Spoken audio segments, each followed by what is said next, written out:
Good evening, everybody, and a happy membership month. I wish to acknowledge the president of our still brand new district governor, Leslie Ramdani. We also have on the call this evening, we have the pleasure of having the DG from District 7 to 20, Deborah Howell. And Deborah, I'm happy that you agreed to be part of our panel this evening. Thank you so much for agreeing to participate in our activity. It's an honor to have you here. DG Deborah will be formally introduced later on. If DG Brian, DGN Debbie, PDGs, all past PDGs on the call, Regional Membership Officer Audley, AGs, our keynote speaker, Georgia Inniss, Rotaractor Kelisha Gibbs from the Rotary Club of Grenada, who is one of our panelists this evening. Welcome to our session. We trust that this will add to your memorable membership month experience. The usual Zoom protocols were shown in our waiting room, but just to remind you of two very important aspects of it, we do have in the background our French translators, and so you need to select for the best experience, click on the interpretation icon and either select English or French. Also for the best experience, place your Zoom view in speaker mode. We will take questions at the end of the session, and we do have a two-part session this evening. This event this evening was planned by the District Training Committee in collaboration with our District Membership Committee. So thank you, AG, PAG Natalie, and District Membership Chair Natalie for partnering with us. We also wish to thank the Rotary Club of Antigua, who graciously released Regional Membership Officer Audley to us this evening. Thanks, Vanji, for organizing this. I understand the entire club is with us this evening, so special hello to the Rotary Club of Antigua. The topic being discussed this evening is bridging the intergenerational gaps. Many questions came up in this area over pets in the last few years. And like I mentioned, it's going to be a two-part session. We do have a keynote speaker that will set the tone for the panel discussion to follow. I'm supported this evening by my district training team, and I'm pleased to also welcome two new additions to our team, AG Vanji and PE Alvina. AG Vanji is from Antigua and PE Alvina is from Guyana. I am supported by PP Lisa, who is going to be my timekeeper and who is also supporting Sean in the background. PP AB and PP Leah will host the panel discussions. PP Viaz, AG Angie, and PE Alvina will support us in the Q&A box, the chat box during the Q&A session. Natalie Mavis and Vicky is our translators working in the background, and Sean is keeping us grounded in Zoom. I'm Liz Cox from the Rotary Club of Garden City, Georgetown, Guyana. And as usual, to kick off this evening's activity, I'd like to first introduce our District Governor, Leslie, who some of you may be meeting for the first time, and after which he will share some opening remarks. So a little bit about her, and this is just a tiny bit of about our District Governor, Leslie. He commenced his Rotary journey as a charter member of the Rotary Club of Grenada East over 40 years ago. He served as president, he served as secretary as well as treasurer, and in several other club committees on multiple occasions. At the district level, he served as a district relief chair, Rotary Foundation fundraising chair, international service chair, and he served 5 times as an assistant governor. He's a multiple Paul Harris Fellow, Paul Harris Society member, a benefactor, and has always actively participated in district conferences and Rotary international conventions. This obviously clearly demonstrates his commitment to Rotary and serving the less fortunate. On the professional side, he's a businessman, and he's the chairman of his family-owned business and still finds the time to serve on several boards. And think of this, when you see the sign "Gone Fishing" is in fact on his handle, is in fact indeed true, because DG Leslie has a boat and he loves fishing. He was out fishing this weekend, actually. Please join me as we welcome our district governor to give his opening remarks. DG? Thank you. Thank you very much. District membership, district training chair, Liz, thank you for that. I want to recognize this evening our District Governor from 7020, Deborah Howell, our Regional Membership Officer, Audley, any past district governors, any members of the district leadership team, my fellow Rotarians, thank you all, and welcome to our joint District 7030 membership training event, Bridging the Intergenerational Gap. This is a topic aligned to Membership Month, and as Liz said, under the auspices of the District Membership Committee. I'm pleased to welcome our colleagues from District 7020, as this is our first district training event for this year. So thank you for joining, and we welcome you to District 7030. Membership is one of President Jennifer's priorities. She has asked us to cultivate clubs that would offer the comfort and care to all members, where everyone would feel welcome, wanted, and engaged. And this applies to both Rotary and Rotary. Our topic this evening is very relevant to our diversity, as we try to go Rotary by promoting transitions from Rotaractor to Rotary, and also by introducing younger persons into our clubs. Our current average age is over 59, and it is critical that we bridge the intergenerational gap to find that happy medium where all members can appreciate the thoughts, values, and skills of each other and adapt them into our clubs to foster more productive relationships. So this evening, imagine how we, as we discuss the possibilities of bridging the intergenerational gap, we can make it real. I expect that this topic will provoke very interesting questions and discussions after the presentations by Ms. Georgia Inniss and our distinguished panelists. I do look forward to an evening of engagement from our participants. I thank you very much. Thank you, DG Leslie. And now, to set the tone for the evening, permit me to introduce Georgia Inniss, who is, as I mentioned, our keynote speaker. And I must warn you, she's a lady of many parts. Georgia is a personal development and executive coach. She's a motivational speaker. She's a poet. She's a writer. She's a facilitator. And she's the director of Global Eureka Business Solutions, a company that is registered in Barbados as well as in Guyana. She's currently the chief of staff and general manager with Madas BPO call center here in Guyana, where her main focus is to effect strategic alignment and foster transformational leadership.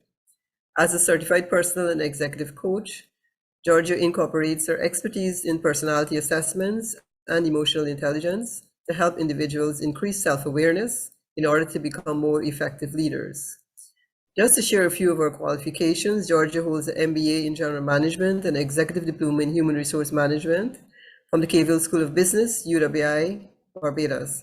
She's a certified administrator of emotional intelligence and a certified practitioner of the MBTI indicator instrument. I'm sure you will recognize that Georgia is more than qualified to be selected to be our keynote speaker to set the tone for our conversation on bridging the intergenerational gaps this evening. Please join me in welcoming Georgia. Georgia, the frame is yours.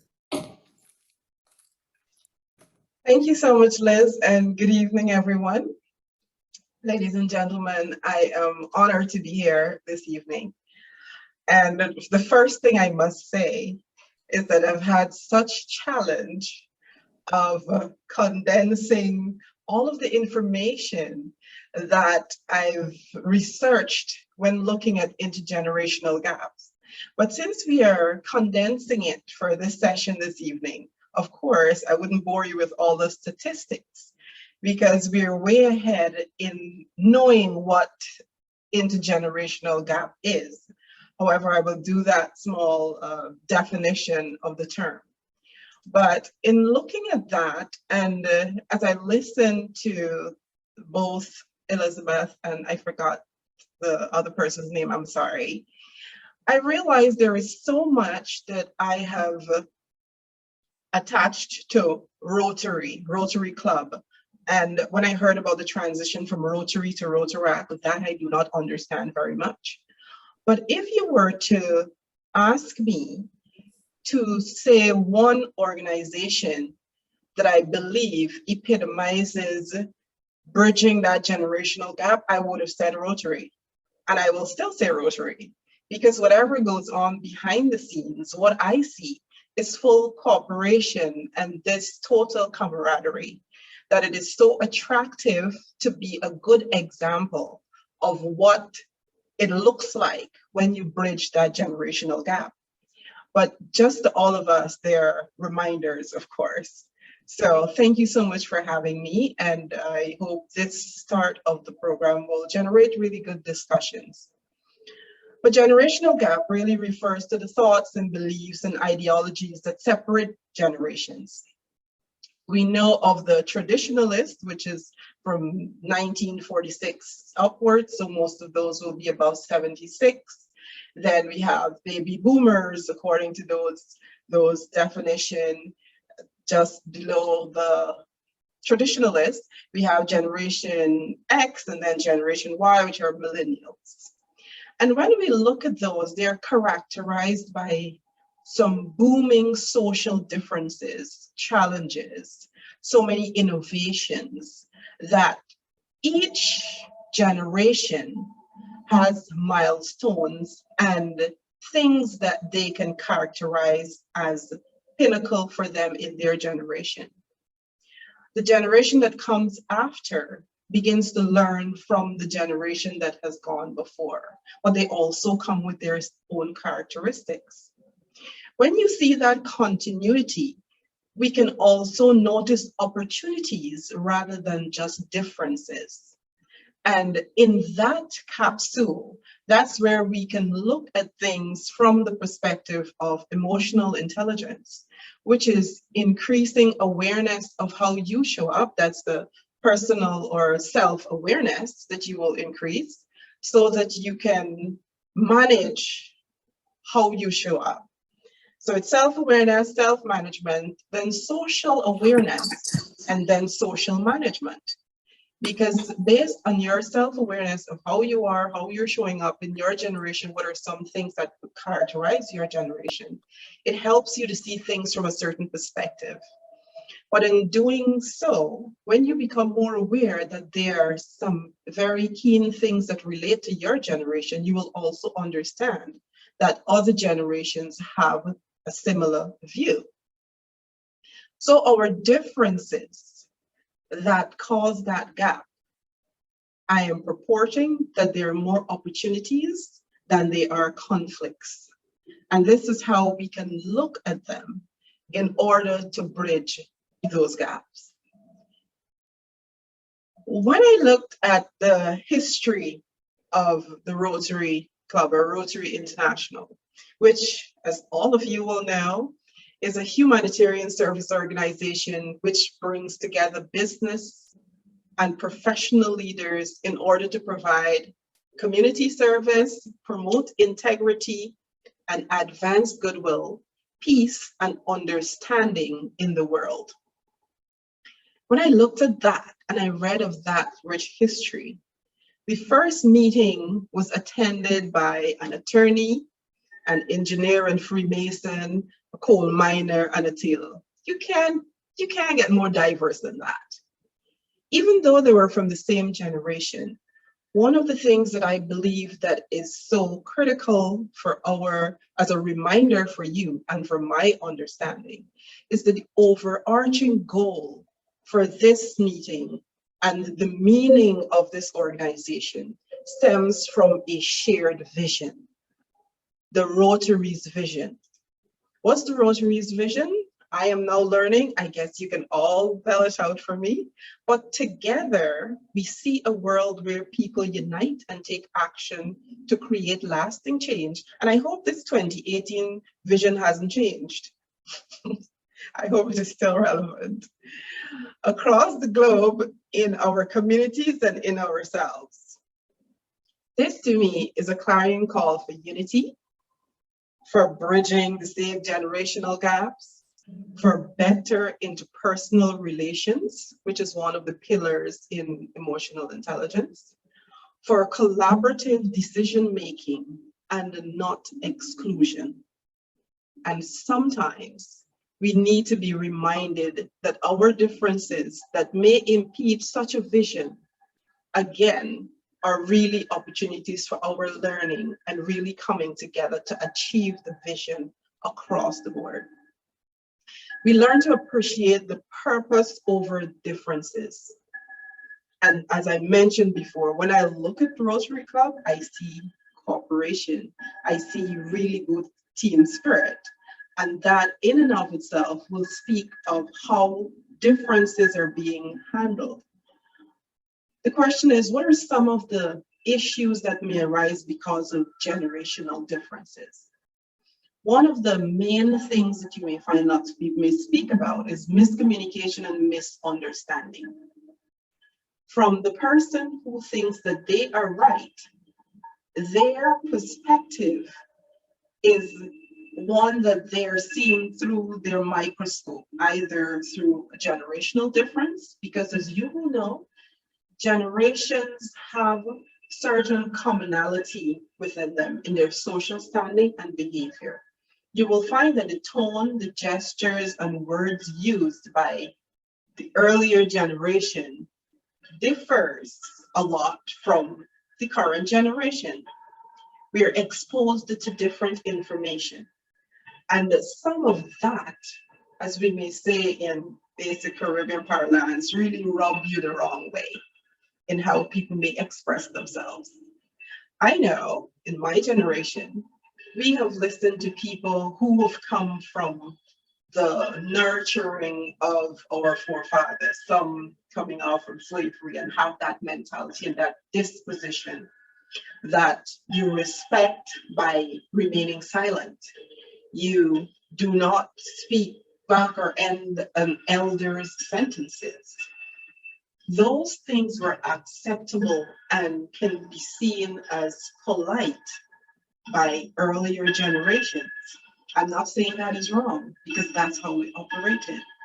But in organizations now, in teams, in school, in organizations like the Rotary Club, we need to lend ourselves to be more open to understanding, not condoning things, because we know being polite is being polite.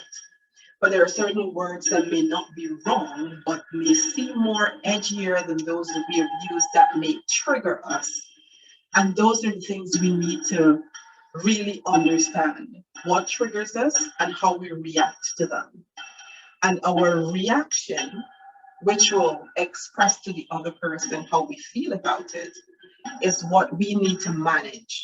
Because we can say to someone, I think this may be inappropriate for our setting or what we're doing, or as a budding leader, there are certain things that we would want to see, which of course will come from what the vision of the organization is, and not just only from a personal perspective. And the vehicle for that change is the way we communicate it.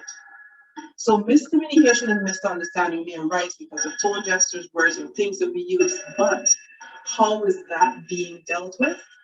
It has a lot to do with how emotionally aware we are of how we react to people and what that reaction can look like in a social setting.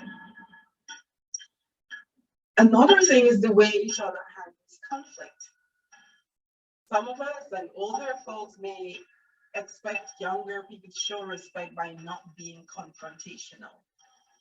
Younger people may see that airing their disagreement or seeking clarity on an issue, which may be in a quite forceful way sometimes, or they're so high-spirited in a discussion, they may just be seeking clarity. But on the other person's view or from their perspective, that may seem disrespectful. And conflict can arise from that.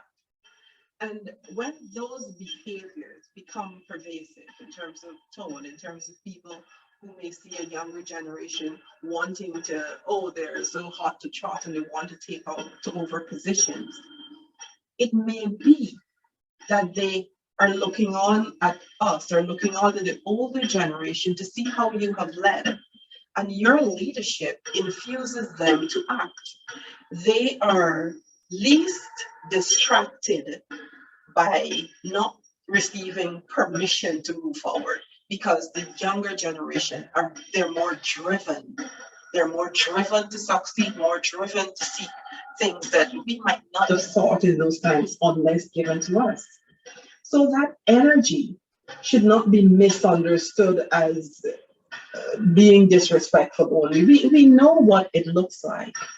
But when we examine those tones, it behoves us to seek out the opportunities. And even when we notice the difference, those are differences that we can help to either celebrate or to use it as a learning experience or a teachable moment, as we would say, a teachable moment to help our young leaders. One of the best things, I did not want to use older so much, but excuse me, I'm putting myself in the same category. But one of the best things we can do as leaders or as seasoned leaders is to create new leadership. And how do we do that? We obliterate the differences based on generation, and we look for what the club needs. We look for what the organization needs. We look for what is needed even in our families, in our homes. Sometimes it is not because you're the elder or the parent that every single project or thing that happens should be from you. I know of a friend of mine who has involved her children in choosing their home to buy a property, had all the children. That's a great experience. I really admired that because she passed the mantle to them, letting them know that they're included. They all knew the vision. They all decided what they wanted to do, and they knew what they were working towards. And in doing so, there are times when she said she had to step back and allow them to assert themselves and to understand that in the end, you are responsible and you're showing accountability. And that is what it helps us to do, not just in a home situation, but even in an organizational situation. We need to do that to develop or to help them develop the other pillars of becoming a more emotionally intelligent and responsible leader. We help them to be assertive, we help them to be to be better at decision making and to deal with conflict better, to deal with stress management, to be more optimistic. And this is what embodies continuity and sustainability of any organization or organism. So in essence, when we become more aware of how we react to our differences, then we will be in a better position to manage our reaction and to really change, to really direct or create positive change. Because as mentioned before, we cannot manage what we do not know. Therefore, if there are issues or situations that you have difficulty dealing with others, try to find what in your interaction, as you may say, may rub you the wrong way. Test it to determine whether it's an unconscious bias, which is one that is a strong point for you because that's you, that's what you're accustomed with in your social setting, in your environment, in your generation. That stems from that microscope. And begin to engage or ask questions. How do you see this working out? This is how we might have put it. How do you see this working out? And have that inclusion. Include them to find a very productive way to make that shift. So this is what I will start off with in terms of intergenerational gaps. And when the questions are being posed, I'll be able to handle some of them from different perspectives. So thank you very much. Thank you, Georgia. I know that that's a big topic condensed into just about 12 or 13 minutes. And, I gather most of all self-awareness and relationship management and how you respond to situations. And that is something that we are dealing with in Rotary. And that is why this topic was very, very important to us. So stay tuned because we're going to have the Q&A coming at the end of the panel discussion. So at this point, I'd like to hand over to two hosts who will be carrying on the panel discussion. I'd like to hand over to PP Leah and PP AB. Over to you, please.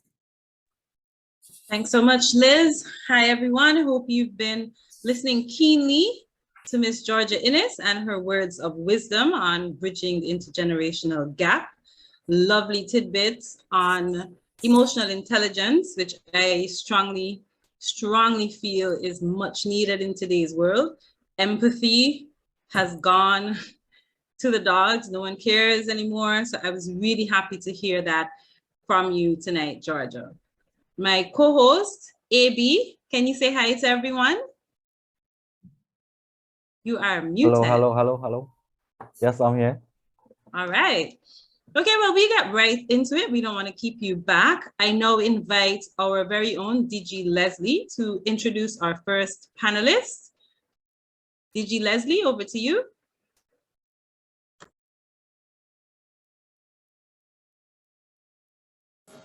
Thank you, Leah. Thank you for that. So, folks, it's my pleasure this evening to welcome my classmate, my colleague, District Governor Deborah Howell from District 7020.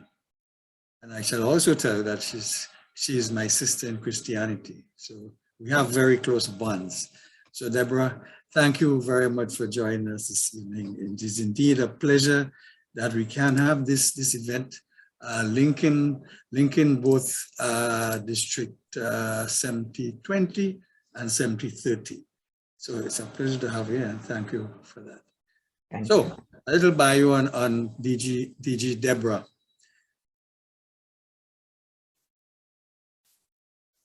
Rotarian Deborah joined the Rotary Club of St. Croix West in 1998 and has remained active and engaged since then.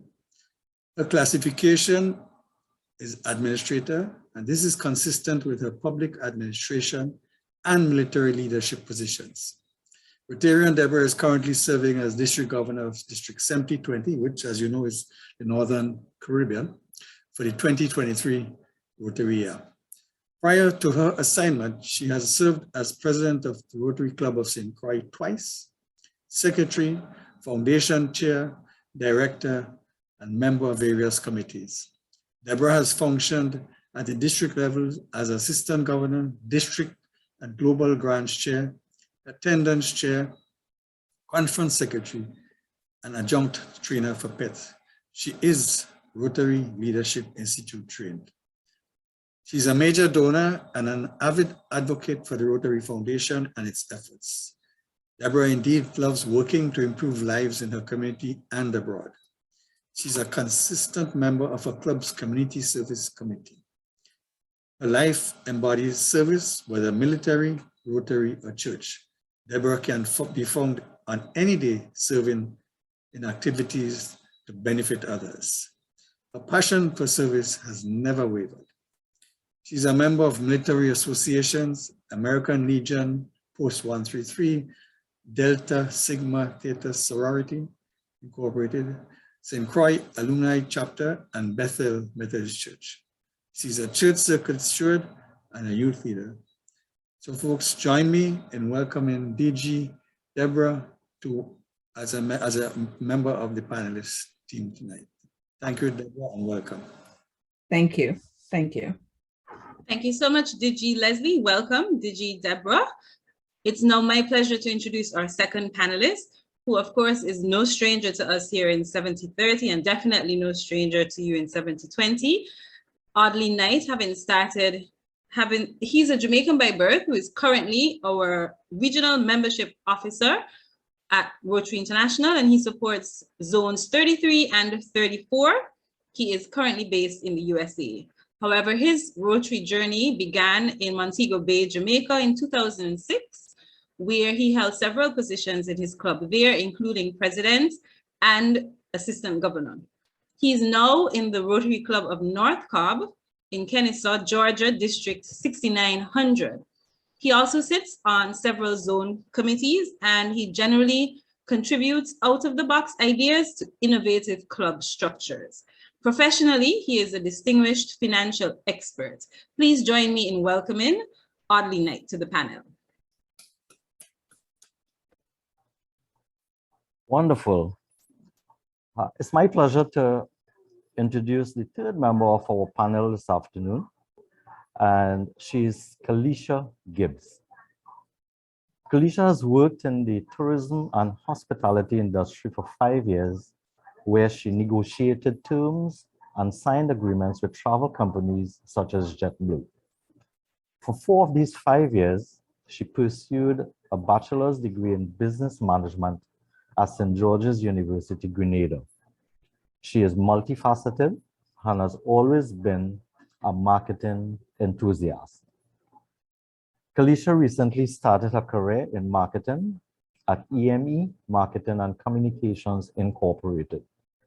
She is a marketing professional who helps the firm to maximize its profits and grow market share by identifying and developing market strategies and techniques to solve marketing dilemmas across various industries. She is currently exploring her options across various universities as she wishes to complete a master's degree in global marketing and communication. Kelisha is diligently pursuing her career in marketing and aspires to be a global recognized marketer. Kelisha has been a vibrant member of the Rotaractor of Grenada since 2019. So there we have it, folks. That's our panel. So Leah, let's get the show on the road. I am sure everyone in attendance this afternoon would be keen to hear the perspectives of our diverse panelists. And at this time, let me also welcome, a really, really warm welcome to all the Rotaractors who are on this meeting tonight. Welcome to all of you. So Leah, let's get things on the road. Thanks so much, AB. Our first question is for DG Deborah. Communication can present unique opportunities, as we know, and challenges. Would you be able to identify one common intergenerational communication challenge or barrier that exists in a club in your district? And can you share your thoughts on how it can be overcome? Good evening. Thank you so very much for allowing me to be a part of this panel. As far as the question, and I listened intently as our speaker made her comments, and the first thing that came to mind is COVID presented such an opportunity for us to look at this whole thing that we're talking about right now in terms of intergenerational and communication barriers, etc. Well, I'm going to start with overcoming that barrier is something we have to do. But to do that, we have to understand what the differences are. And right now, that's our biggest challenge. The generational gap is indeed a gap. The world that's, 30 and under, and those of us that 50 and over, we don't even communicate on the same platform. And because we don't do that, once we started to learn Facebook, all the young people migrated to another platform. So now that I've learned Facebook and I can talk with them, they're talking on Instagram and everything else. So we're not communicating. Then guess what? I'm thinking if I type PW, for me, that means password. When they type PW, it means parents watching. So there goes the major problem that we're having. So what I say is, let's find something that's common, right? And I've learned that music is very common. So oftentimes when I approach people, I start with music. Young people love old time R&B. So I get them up on the dance floor and I show them I can do the dances. Once we get into that common space, our communication link is open. They tell me everything after that. Because at that point, it's as if I'm one of them. We're all on the same level at that point. So I often find that's the best way to approach it. If you try to do the hammer or those stringent approaches, they shut down and that's it. So like I say, if we could just find what's common between us all, in some cases from Caribbean island to Caribbean island, it might just be the food. And if I can tell them about some food they like and I can teach them how to prepare it, we're on common ground again. So it's those types of innovative approaches to open in the dialogue, because right now the problem we have is the dialogue isn't open. So thank you for that question. Thank you so much, DG Deborah. That was very insightful. I myself encountered that on numerous occasions. Just recently, someone responded to something I said and they said, bet. and they said it a second time, and I just really had to give in and ask, what does bet mean? Because to me, it means placing a bet, and we weren't talking about gambling. No, it means definitely, I'm on board. I was like, what? So I know exactly what you mean. But that's fantastic advice, and I'm sure we'll be able to implement it in our clubs going forward. AB, over to you. Sure. That was interesting, DG Deborah. I learned something there, what PW means. All the time, my dictionary only had password in it. So one of the things I forgot to mention, I know the panelists are all eager and they can speak for a very long time this afternoon, but we have some limits on our meeting time this evening. So I'll ask the panelists if they can kindly respond in about 3 minutes to the questions so that we can allow persons attending to ask many questions towards the end. So here's the next question. Rotary International has affirmed its position on diversity in clubs. How can clubs provide for a more welcoming environment for younger members, and how can they transit easily to Rotary clubs? So this question is going to be posed to the entire panel, starting with Aramo Audley, if you can begin. Sure, thank you, AB. That one is a really tricky one.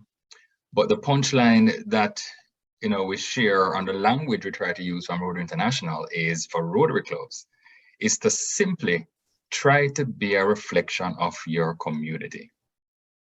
If Rotary clubs and Rotaract clubs get that right, then the DEI piece is basically taken care of. And the other part of it, so the language from RI as well, on a DEI standpoint, it has to be relatively vague, because DEI means different things to different people on different parts of the world. So what DEI means in the Caribbean is a totally different thing and drives a different emotion in North America, similarly to what would happen in Africa, India, Asia, and in Europe. So the punchline is, and I'm hoping, if we remember this piece, if a Rotary club is operating in a community, try to be a reflection of that particular community. And transitioning over, possibly for Rotaractors or younger persons joining into Rotary, the easiest and simplest thing is to have a good relationship. If that sponsoring Rotary club has a good relationship with that Rotaract club, and folks know each other, you're going to socials together, doing projects together, you're doing fundraising together, you're doing meetings together, the transition is easy when it's time to, because the Rotaractors or the younger persons already know these Rotarians. When they don't know the folks beforehand, that's when that transition piece is a little bit harder. So that's my 2 cents. I'll pass it over to the next person who's on the panel. I think it's probably DG Deborah or Kelisha. Yes. Yeah, DG Deborah. It's me. I can segue greatly from what you said, but a lot of it is just having an open mind. Our biases are going to be removed once we open our minds to just possibilities. And oftentimes we don't do that. So we don't see the value of others or different situations because we're so locked into what we think it's supposed to be. So just have an open mind. Thank you. Wonderful. Words of wisdom there. It's timeless. Kelisha, Rotaractor Kelisha.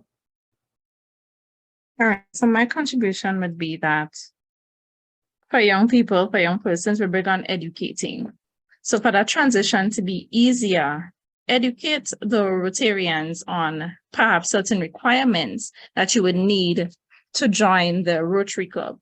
So we're starting from the Interact Club. Let's start from Interact. We Interact, Rotary, and then, Rotaract, and then Rotary. So essentially is the primary canary and so to speak, right? So what we need to do is educate each person as to what it is required to join each club, how often you have to attend, you have to be a part of this, that you have to take the organization seriously, so that when you get to a stage of transitioning from being a Rotaractor, sorry, so a Rotarian, it becomes easier because then you're familiar with the faces, you know the mode of operations and all of those type of things. So it will help for an easy transition into the Rotary Club. Stemming from the Interact Club, we need to groom persons to get in a mode of community service and doing outreach and all of that. So we believe that once persons are able to show that they can back up or have a solid foundation in those fields, it should be easy for persons to transfer into the higher clubs, and there should be a good prospect when it comes to joining the final stage, which I would deem it as the Rotary Club.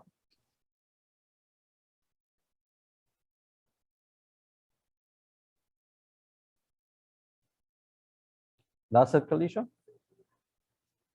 Yes, thank you. Yes, I think so. Wonderful.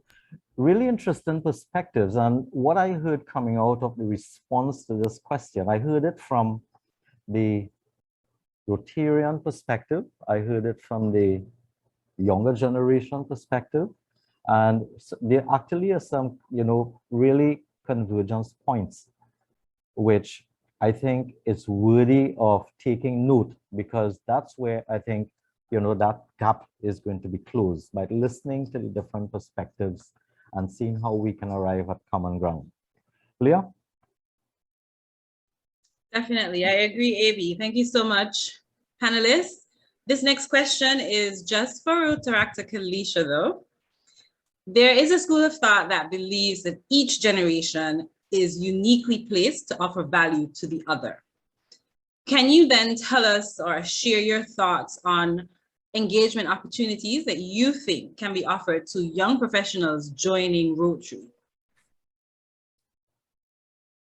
Thank you.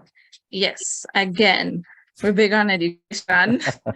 We enjoy mentorship opportunities. That a key factor for us young professionals trying to get in the know, trying to perhaps develop professionally and all of that. And then persons like the keynote speaker mentioned earlier, the organization, the Rotary organization, is based on persons, professional persons, business owners, and all of that stuff. So we're trying to get into that mode of operation. And for us to get there, we would very much appreciate mentorship opportunities, engaging with the club members, professional development initiatives, social activities. So perhaps we can be invited to your social activities that you're having once, it's something that we could attend because, it have your private sessions, and so that's fine. And we believe that that would break the generational traditions of keeping everybody or the younger person boxed out and not knowing certain things. Just have us incorporated respectfully so, and we'll appreciate that. Okay, great. Thank you so much, Rotaractor Kelisha. That is an interesting perspective and one that I've certainly heard before from other Rotaractors. So it's nothing new, but it's always good to have it reinforced. Thank you. AB, back to you. And you're right, Leah, especially, hearing it from the view or the perspective of the Rotaractors. Hey, we are willing to come out and socialize. We are willing to be in your space. Just extend an invitation to us and we'll be part of it. So well said, Kelisha. The next question here is going to be posed to DG Deborah and Aramo Audley. Times have changed. Technology has propelled us into a whole new world on how we connect and how we interact. And DG Deborah already spoke a bit about that. But can you share your thoughts on how the older members, not necessarily in age, but in terms of tenure in the club, can adapt to this technology, including social media, as a means of bridging this intergenerational I am so happy that Audley is going to follow me on this because he's going to answer the real question. But I'm going to tell you, we have a saying, once a man, twice a child. For technology, that's where we're at. So the older generation or the older Rotarians, we have to become the students. We don't know it, So we have to be willing to learn. So it's the case where the younger ones are going to have to teach us so that we can excel or where you want to get us to. So Audley, you can tell them in the technical language. I could only tell them straight up, we need to know it and they have to teach us. Yeah, thank you, DG. Well, my response to that particular question is based on what I've seen, especially over the past 2 years with COVID. And a lot of our older members, and I say older, it's just in relation to tenure, not age. A lot of our older members had a major resistance to this Zoom platform thing. We need to go on Zoom and whatever. The response we heard a lot was, we're going to miss the fellowship, we'd like to be in person, but we were forced to kind of use this technology. We had to jump right ahead. But what was missing is, and what I saw worked, and I'm hoping, you know, if a lot of the clubs in 70-30 and 70-20 are still meeting in person or doing any kind of hybrid scenario, some of the older Rotarians, again tenure, just wasn't comfortable with Zoom, didn't know how to log on, didn't know how to do Facebook or Instagram. And what I've seen clubs do is had one-on-one, spend a half an hour, 30 minutes with that older Rotarian, with possibly even another older Rotarian who is familiar with the particular technology. And that removed a certain level of embarrassment. And I've seen that work. That's an excellent takeaway, if it's possible, you know, for our audience this afternoon, is someone having a pushback. If the president, club membership chair, or younger member of the club, reach out to that person and do it one-on-one. I've seen that work where the person just wasn't familiar. And when they became familiar, they now became a technology advocate because they now went ahead and shared with all of their older Rotarians, this is easy, this can be done, let me show you. So that's my takeaway to that particular response. Possibly a larger, you know, saying, let's do this and let's do a group training. It may or may not work because persons may feel a little bit embarrassed about it. Try pairing someone up to do it one-on-one, and I've seen that really, really work. Wonderful. Some really good practical, I would say, takeaways as to how we can begin to close the, you know, these gaps. Leah? Kelisha, you wanted to, sorry, I saw Georgia had her hand up. Georgia, you wanted to add something to the conversation? I kind of concentrated on one, but one of the things that I wanted to mention with regards to technology is it gives both the generations a unique opportunity. One that DG Howell mentioned, I'm not sure I got the prefix right, is that you become a student to the current generation. It is embracing that and allowing yourself to become aware that there is a deficit and to not let go of your independence, but to yield to the younger person or the person who knows to help you. And that is a good way of you yielding.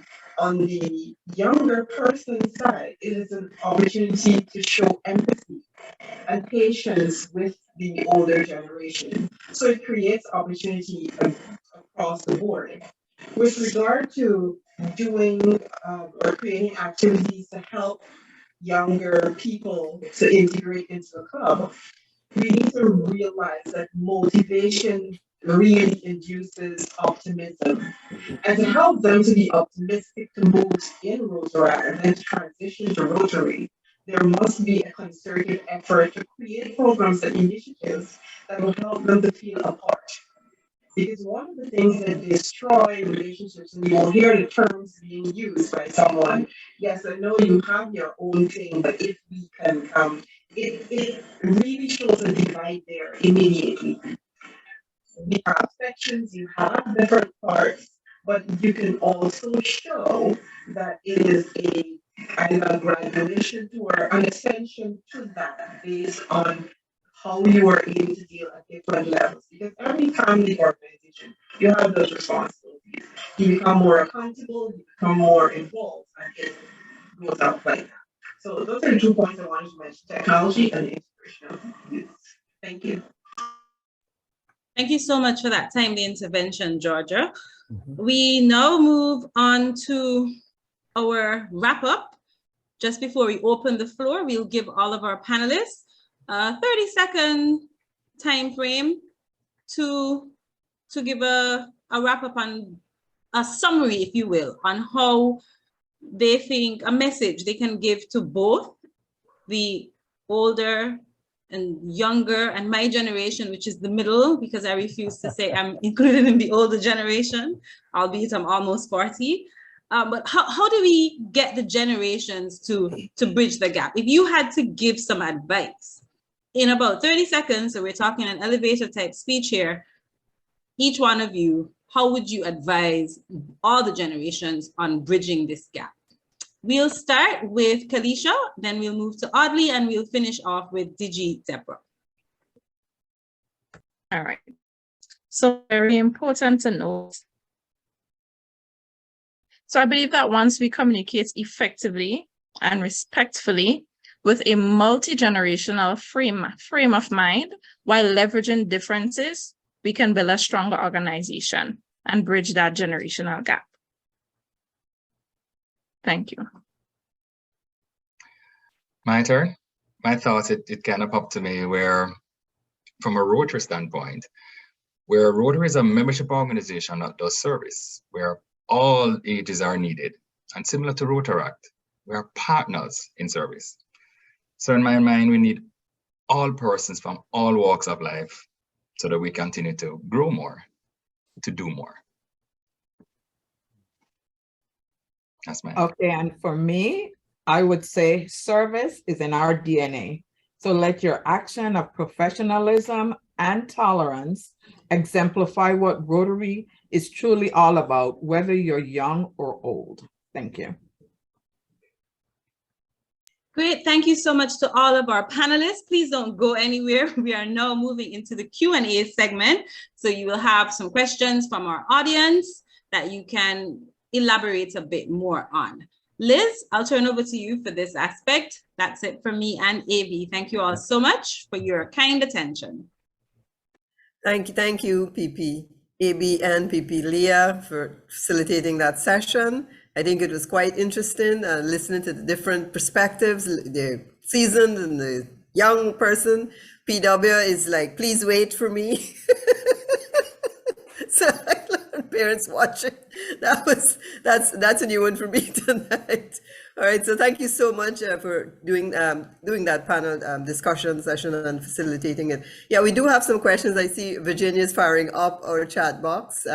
Good comment, thank you. But there's a question here for Kelisha. She fully agree. This is Virginia.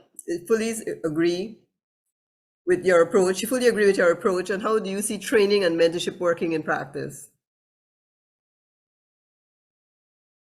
Okay, so all things being COVID, what we've learned is that we can use the virtual space, so like a Zoom call, we can do for mentorship training, and it doesn't have to be locally. It can be done regionally or internationally. You can, as long as somebody meets as long as you think that somebody meets your particular interest and they're able to help you, y'all can connect in different ways. Like I said, you can use the forms, social media. We have Google Meets, we have Zoom meeting, we can utilize those. Some even have WhatsApp calls. Remember, as a mentor, it's supposed to be close. So eventually you could perhaps give your WhatsApp number, you could communicate via email. Locally, I would say we can do meetings on an evening or perhaps a Saturday, very chill, to talk about plans and so on. All right, thank you. Good thoughts. Very interesting because, you know, there's so many competing interests for younger people. And oftentimes in the weekends, they're doing other things and they don't want to come to their bed, you know, they're playing games with their friends and all of those things happening. So thank you for your thoughts on it. I think there is a follow-up question. I did see Giselle said, I'm a big believer in co-mentorship, which is what Audley described. Everyone has some value to add based on their own experiences. It's a mutual respect, meeting people where they are and willingness to learn and grow. Thank you, Giselle. A question to Audley. Interesting, your thoughts on being a reflection of your community. Can you elaborate more on that? Audley, you did mention about your club composition being a reflection of the community. How can this happen, and how best is the path to this? Well, again, for Rotary, we're here to give up service, and our motto is service above self. Years ago, Rotary was seen as like super elite, and only a certain type of person be a Rotarian. Those days are gone, and those days are done for many, many years. So if you're in a particular community and you see a little bit more of that in North America, the Caribbean, the reflection of your community is a little bit easier, and it's done a little bit better, if you want to put it that way. So again, just age, jobs, classifications, you'll hear of the word classification back for older Rotarians. So try to identify professions that are not in your club. That's an excellent way to start looking at building your community or being a reflection of your community. So looking at it from that way, and again, in North America, it might be a little bit different. Again, in Europe, it's also a little bit different. So I've seen clubs deliberately go out to say we need to be a reflection of our community. There's a club that I'm very familiar with that had like 10 or 20% female or women in their club, and they deliberately said we have to get more women in our club because we need the more stronger, sensible persons in the group. And they deliberately went and sought persons to be a better reflection of their community. So the first thing is to just do a pulse check for your club, possibly starting with professions or particular roles that are just missing. And if you're meeting for breakfast or a lunch club, more than likely you're missing a teacher. More than likely you're missing a medical doctor. So a reflection of your community is in relation to everything, but also professions as well. So that's a first line or first way to really attack that particular obstacle, is to look at what roles are missing. Because with different ideas and different professions and different ideologies, which is the difference between that generation gap, as Georgia mentioned, that will make your club stronger, because you wouldn't want everyone at the board meeting to be thinking the same way. You'll never really learn and grow to be a better Rotary club if that is happening. So the diversity of thought is important, which can start from the diversity of your profession, which are the members in your club. Thank you. Excellent. Making constructive use of your individual differences. Great. Yeah. Having those professions and knowing what you want to do in your club, having a mission and vision for your club as well, can also determine the spread and the diversity of your club. So thank you, Audley. I hope that answered the question for Virginia. And then we have another question here. Similar, Rudu is saying, similar question to Virginia, throwing it out to Kelisha or any panelists. Are there any suggested activities that perhaps you're already involved with or know about, which could be used to co-sponsor or the education-based approach for connecting? Anything perhaps Audley or Deborah might be able to respond to this? Audley, you want to take it first, and then we go to Deborah as you're in my face. I'm trying to repeat it again, but say again. I want to make sure I have it clear. Someone is seeking to find out what are some of the things that can actually be done for co-mentorship, and education-based opportunities, or the approach to education. Kelisha had mentioned about the fact that one of the things that attracts the younger person to move off and go into Rotary is the fact that they are looking, I guess, to be trained and to be exposed to leadership and all the various aspects of leadership, connecting with people, deciding and determining a profession. So they're wondering, Rudu is wondering whether there's any proven opportunities that you might have been exposed to. Sure. Well, again, I've seen clubs do this as a deliberate initiative in their own clubs, where they have a deliberate mentorship program, where they even appointed a committee chair for a mentorship committee chair person for that club, and they solicited and checked around in the club to see who would want to be a mentor, and paired those persons with Rotaractors and actually young professionals who were not Rotaractors as well. And that initiative became something that the club did from a community service standpoint. So the mentorship is not only for Rotaractors, because if a Rotary club or a Rotaract club for that matter is serving their community, and again, this particular club created a committee chair, a mentorship committee chair, and they actively sought members in the club who wanted to be mentors. And then they actually went and identified persons to pair them with who were mentees. So that's a deliberate attempt that I saw work, and it worked very well. And just an extension to that, what about peer-to-peer mentorship? What are your views on that? On, say again? Peer-to-peer mentorship. It's actually pretty awesome as well, because we may assume that because we may have the same tenure as a Rotarian, we know the same things, but it could be just guidance. And part of the things that we get from Rotary is professional development and friendships. So learning from your peer is also pretty good. And we do that in our PETS training as well, where instead of a district trainer or a district officer telling presidents how to do things from a club standpoint, hearing from a club president or a club member who have actually done something, that carries a lot more weight than someone saying, look, you need to do this, this, this, and hearing from your own peer to say, this is what I did and got this particular result. So it's very beneficial on a wide range of different topics. Right. In addition to what Audley was saying, a lot of times what we do is through our vocational programs, what we do is we have our Rotarians talk about what they do so that you understand their professions, and that way you can seek out folks that can mentor you because they're already in the business and established, or they may know of other individuals to steer you towards. So sometimes it's just a matter of knowing your members and their strengths, and that will help you with the mentorship piece as well.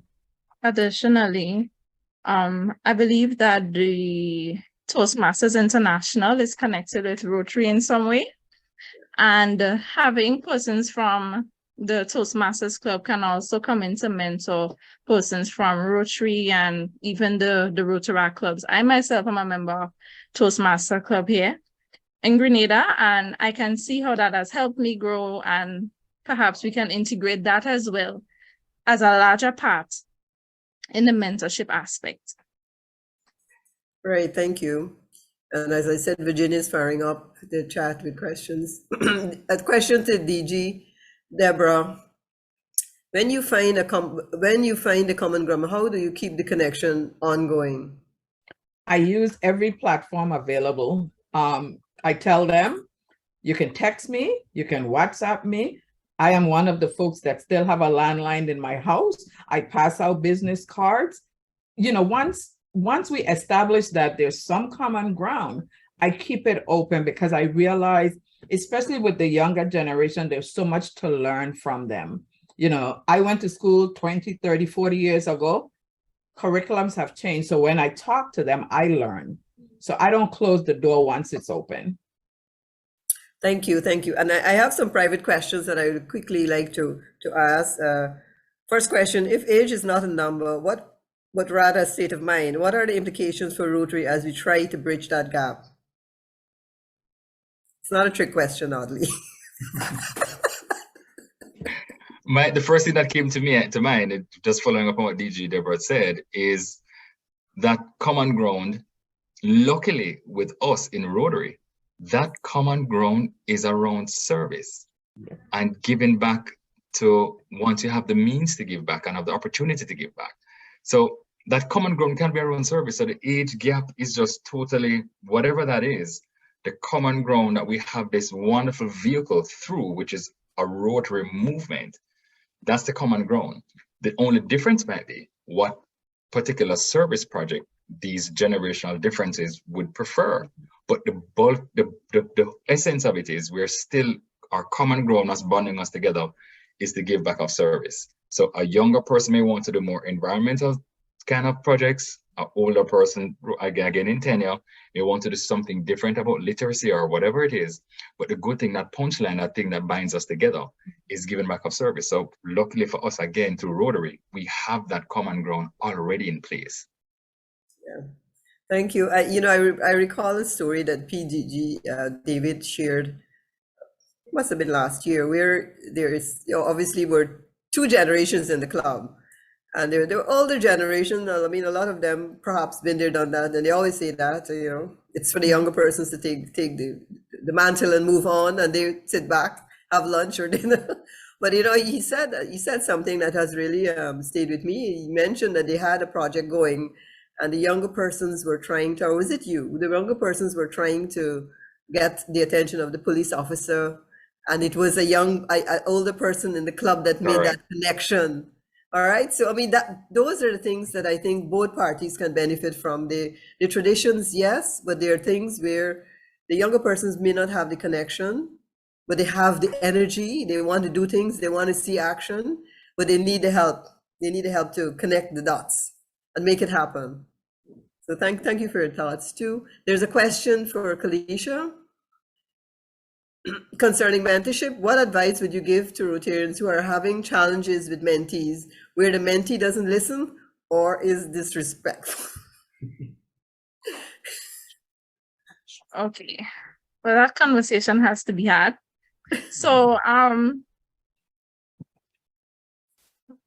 okay, put me on the spot with that one. But disrespect is zero, no tolerance for disrespect. So if it's something that you need to end, you should probably go ahead and end it respectfully, let them know exactly why it is. And if it's something you think that you can work on, have a conversation again outlining, this is what I expect. So this is how this relationship should go in terms of mentorship.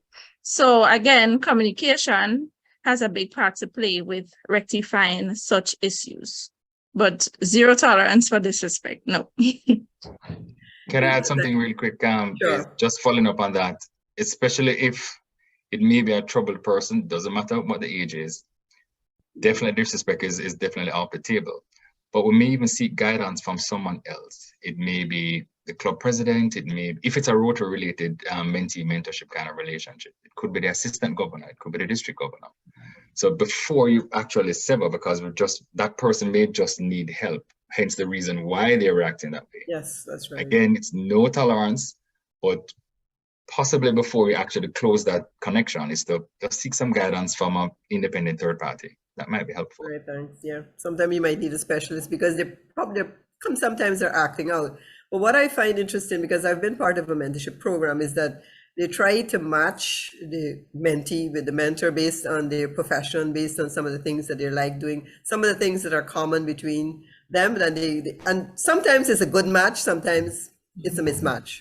So it's really like you said, we have to examine if it becomes disrespectful to determine whether that person needs help, additional help, or perhaps specialized help, and we try to get that help for that person. If not, we will obviously have to end the mentorship altogether. Thank you. All right, one more question or two more questions I think we can take, and then we will begin to wrap up with DG Leslie. Angela has a question on intercultural communication. What is the impact of intercultural communication on the communication processes of Rotary clubs?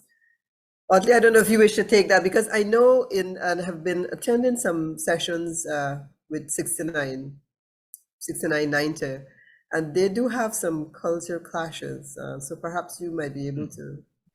I'll speak briefly, and then I'll probably pass it on over to DG Deborah and get DG Leslie started on it as well. Yeah. Again, what I've seen work, and luckily because over the past 2 years, we've been doing a lot of Zoom meetings across the globe, really, between India, Africa, Asia, the Caribbean.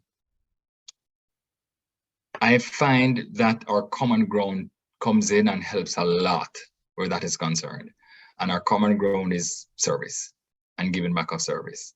So we may have language differences or language barriers, but when we're speaking the language of helping our fellow human, our fellow mankind, some of the things tend to just disappear. And that's been my experience. DG Deb?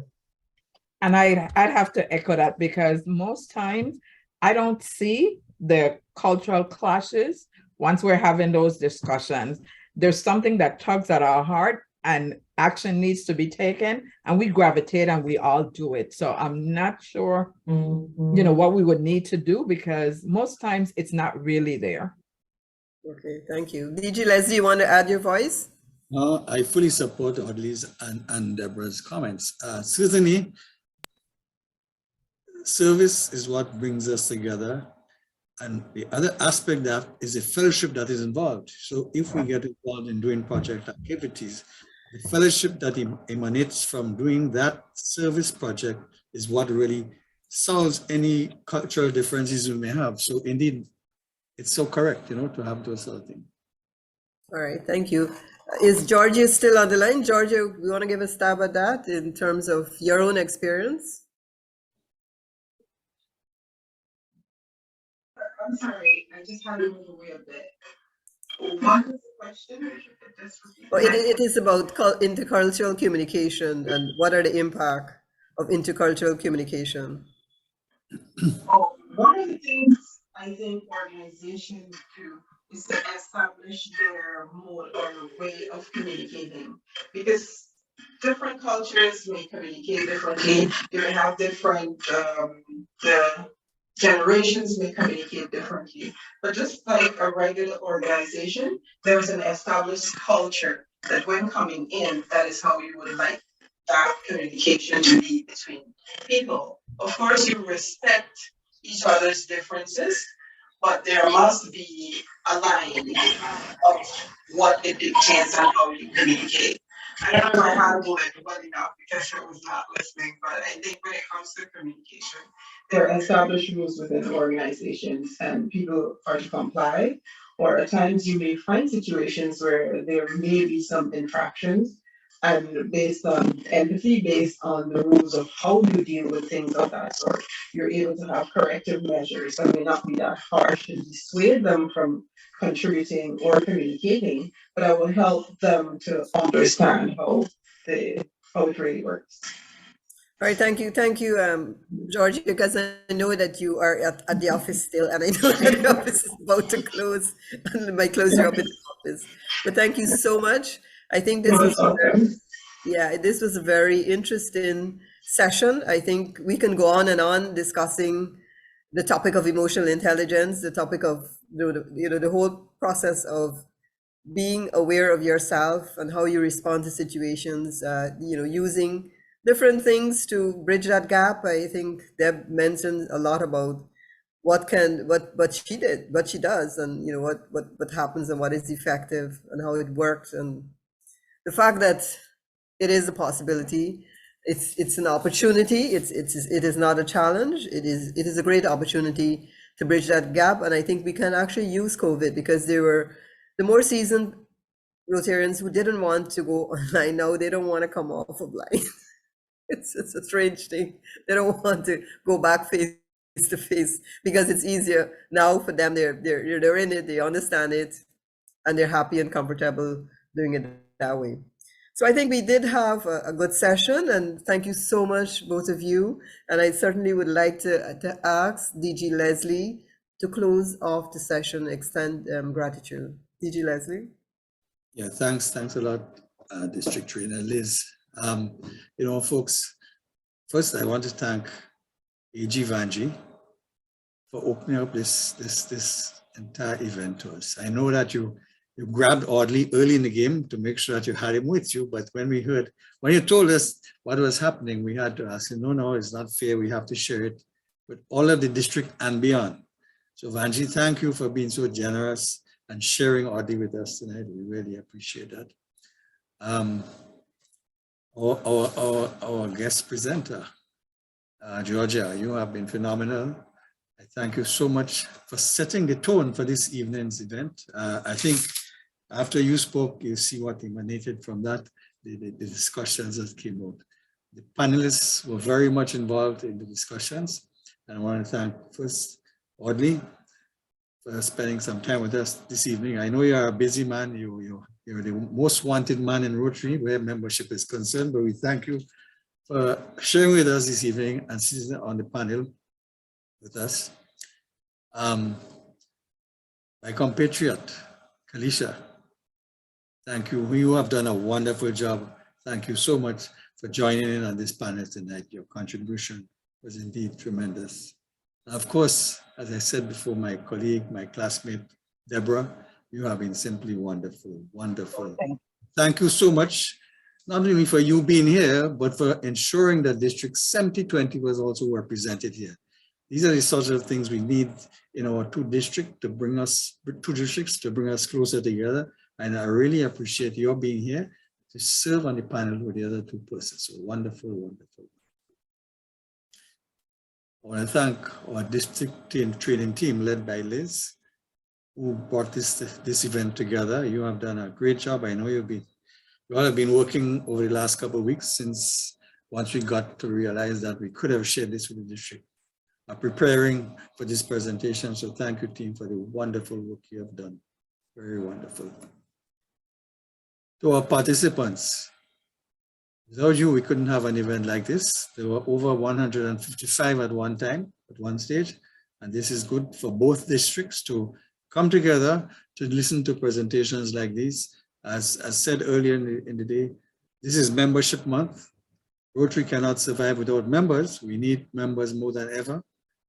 This is the foundation of Rotary. And I thank you for joining in and learning how we can interact with our younger members as much as possible. Very relevant topic, very interesting conversation.